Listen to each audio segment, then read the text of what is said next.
O Brasil é um país de dimensões continentais, formado por diversos povos e diferentes culturas.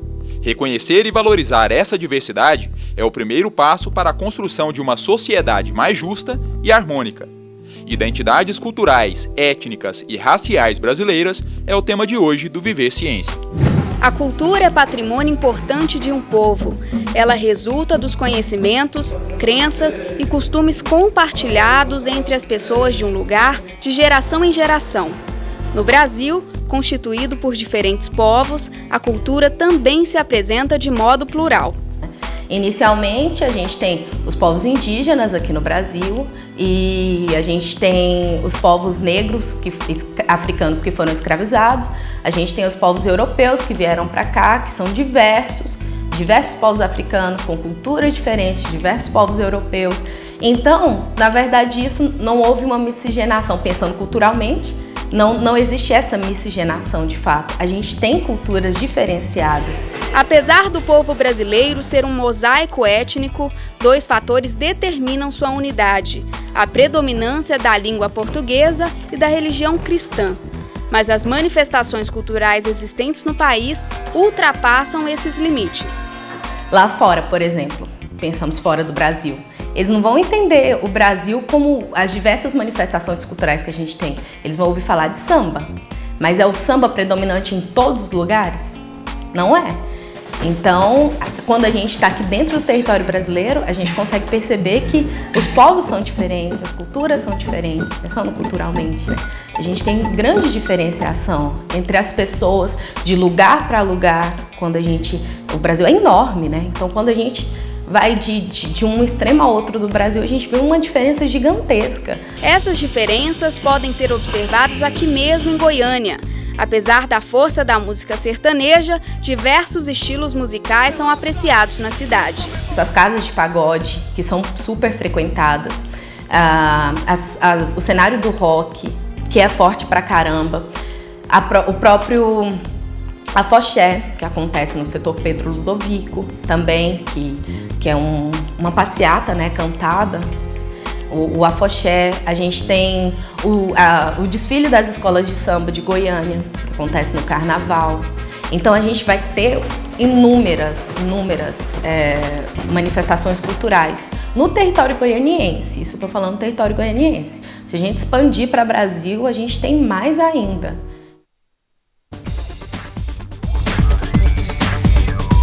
Olá! No Viver Ciência de hoje estamos falando sobre identidades culturais, étnicas e raciais brasileiras.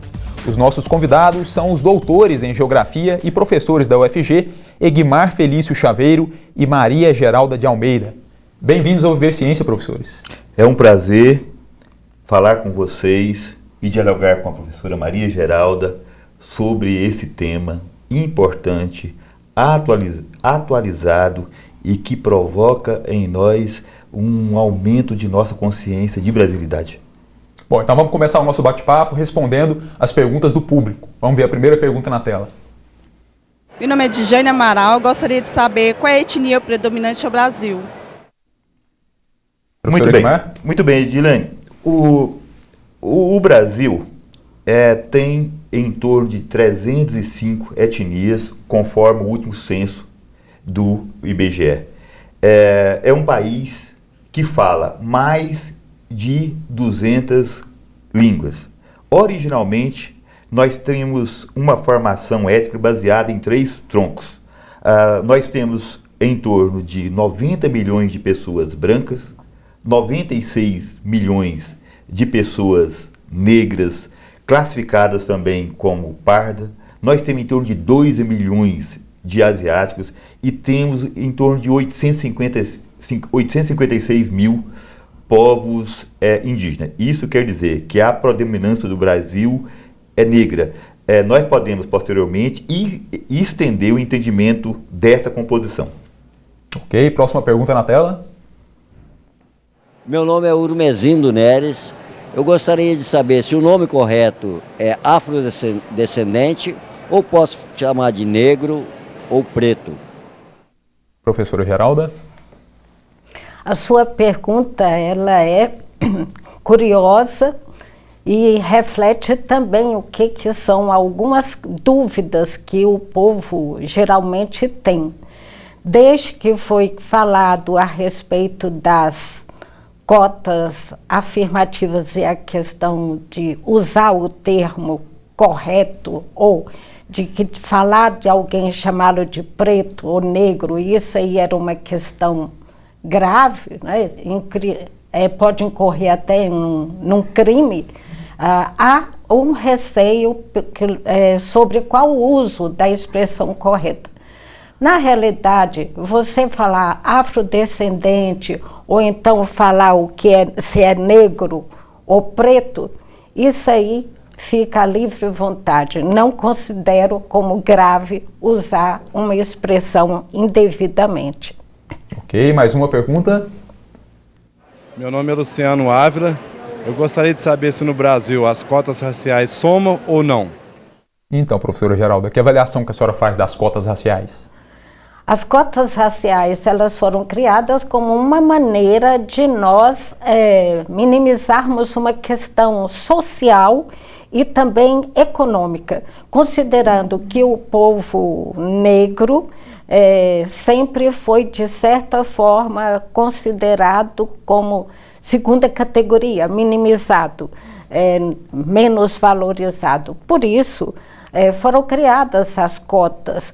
Particularmente, eu acredito que as cotas, elas devem pensar mais, contemplar mais por uma questão social, de desigualdade social, do que mesmo por uma questão de raça, porque o que se leva em conta é a questão de raça e também de etnia, né? A Geralda acabou, né, argumentando, fazendo uma relação entre a desigualdade social e a desigualdade étnica. Há um conjunto de trabalhos no Brasil feito recentemente que mostra, por exemplo, em torno de 70% das pessoas que estão presas nas penitenciárias são pessoas negras.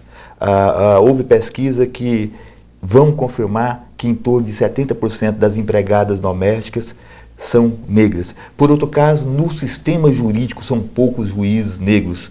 No campo de medicina são poucos juízes negros. Isso quer dizer que a Geralda tem muita razão, vale a pena pensar nisso, que a desigualdade social ela se torna também uma desigualdade étnica racial.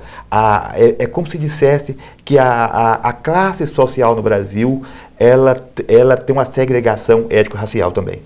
Bom, daqui a pouco a gente vai continuar discutindo esse assunto, porque o Viver Ciência faz agora um rápido intervalo, 2 minutinhos, e a gente volta. Ainda hoje, você vai conhecer melhor a Congada, uma dança de origem africana encenada anualmente em Goiânia. E ainda, vai saber como funciona o Laboratório de Estudos de Gênero Étnico-Raciais e Espacialidade da UFG, o LAGENTE.